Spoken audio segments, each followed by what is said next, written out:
Hello नाजरीन, अस्सलाम वालेकुम and welcome to SMC Urdu. नाजरीन, पिछले 100 सालों से इंसान इस बहस और रिसर्च में पड़े हुए हैं कि एलियंस होते हैं या नहीं।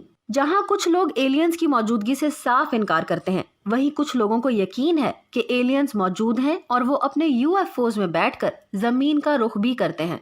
आपको ऐसी बेतहाशा वीडियोस इंटरनेट पर मिल जाएंगी जिनमें एलियंस के होने का सबूत दिखाया गया होगा, लेकिन इनमें कितनी सच्चाई है ये तो कोई भी नहीं बता सकता। दुनिया में बेशुमार लोग ये दावा कर चुके हैं कि उन्होंने ना सिर्फ एलियंस को देखा है, बल्कि कुछ लोग तो एलियंस से मिलने का भी दावा कर चुके हैं।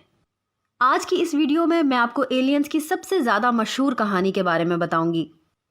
नाजरीन, ये कहानी ट्रेविस वॉल्टन की है। ये आदमी जंगलात से लकड़ियां काटकर उनकी सेल का काम किया करता था। 5 नवंबर 1975 को ये 6 दूसरे अफराद के साथ मिलकर अमरीकी रियासत एरिजोना में मौजूद स्टिग्रीव्स नेशनल फॉरेस्ट में लकड़ियां काट